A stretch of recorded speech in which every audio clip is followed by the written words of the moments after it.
Seniman yang lupa caranya marah.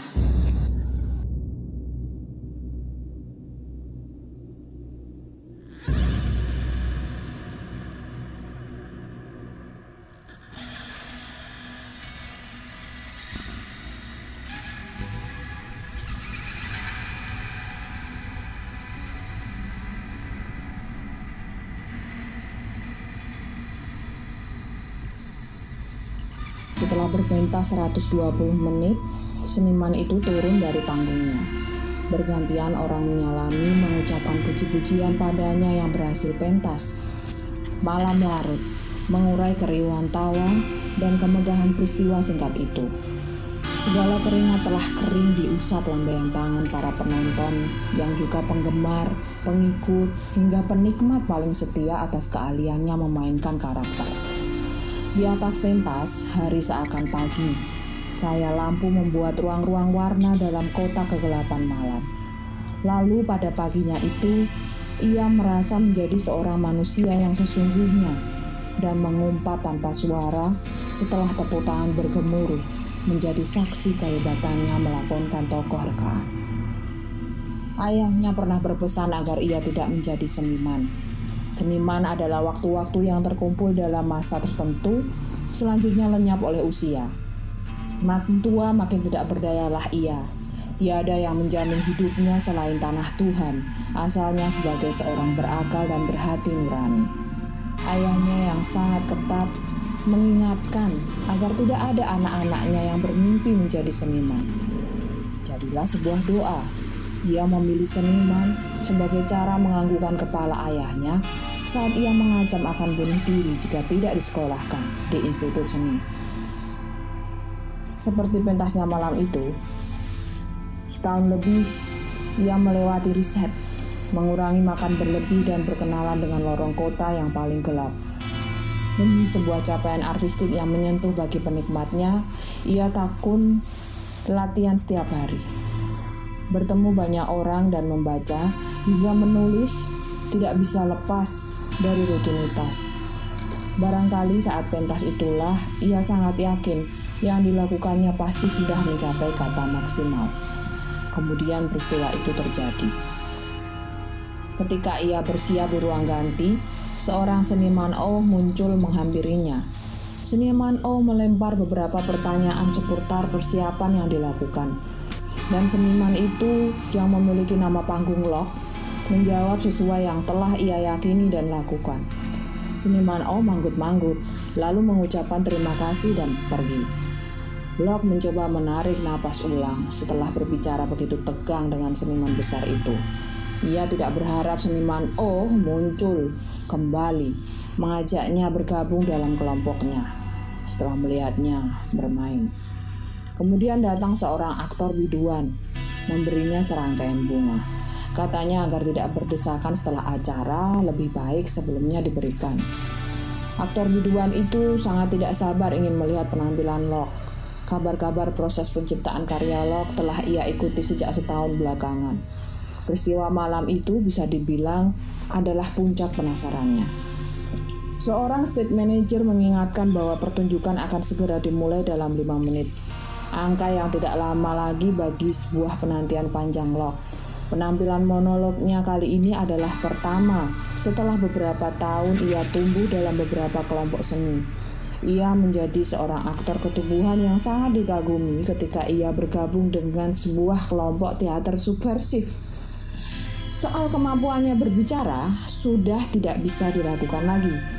Hampir separuh usianya, ia abdikan dengan kelompok teater burung merak.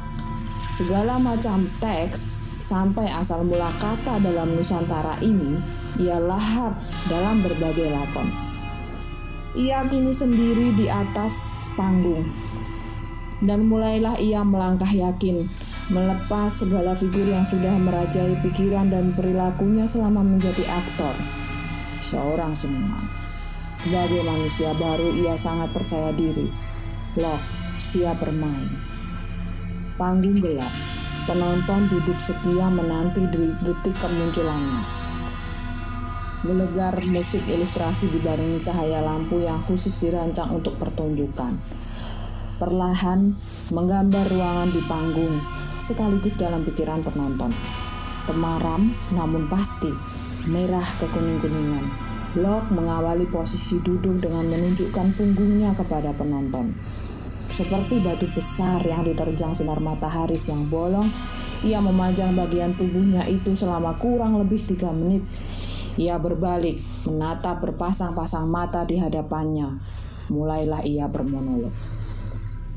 Saya seorang pesuruh rumah makan.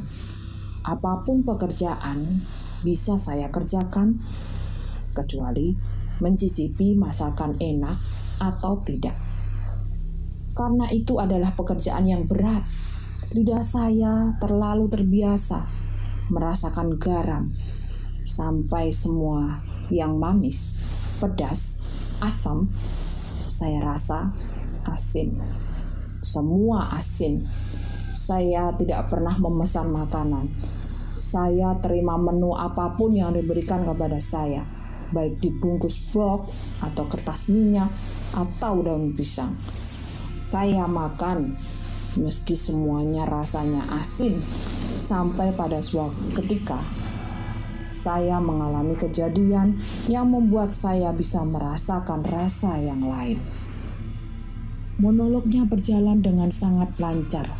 Bahkan teks-teks yang ia lontarkan meluncur sangat gesit dengan gerak tubuhnya, mimik, juga benda-benda di sekitarnya. Kursi, meja, dan sebuah kemoceng menjadi setting.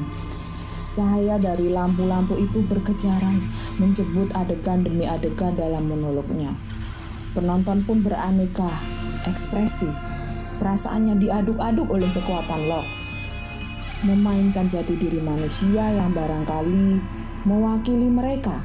Hingga akhir pertunjukan, penonton tidak lepas dari rasa penasaran akan jiwa yang ditarik ulur oleh permainan Locke. Pentas usai dan bertaburlah sanjungan dari penonton. Aktingnya dibilang sangat menjiwai, tubuhnya kuat, suaranya lantang dan jelas, idenya sangat kokoh di antara isu atau wacana yang sedang berkembang. Seluruh aspek artistik hampir jauh dari cacat. Locke mulai tidak betah. Ia menunggu hingga seluruh penonton yang datang pamit dari tempat pentasnya. Tapi tidak ada satupun yang mengkritik apa yang sudah ia tampilkan di atas panggung. Tidak ada yang bilang tidak suka, bosan, atau jelek. Ia tunggu sampai seluruh kru panggung selesai membereskan alat-alat yang terpakai, lalu mendekati satu persatu untuk ditanyai seperti apa pentasnya tadi.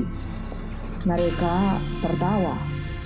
Mengapa saudara tidak bertanya pada para ahli pertunjukan yang tadi hadir menonton?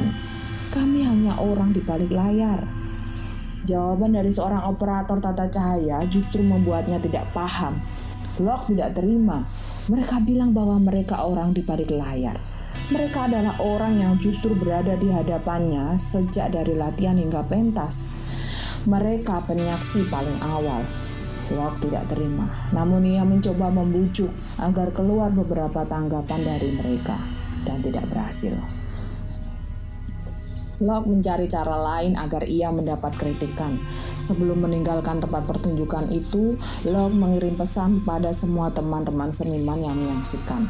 Semua bilang, bagus, mantap, jos, asik, dan segala kata yang mewakili kepuasan. Locke tetap tidak putus asa mencari tanggapan selain puas. Sampai di rumah, ia sengaja menghubungi beberapa tetua dari kelompok tempatnya bernaung sebelumnya.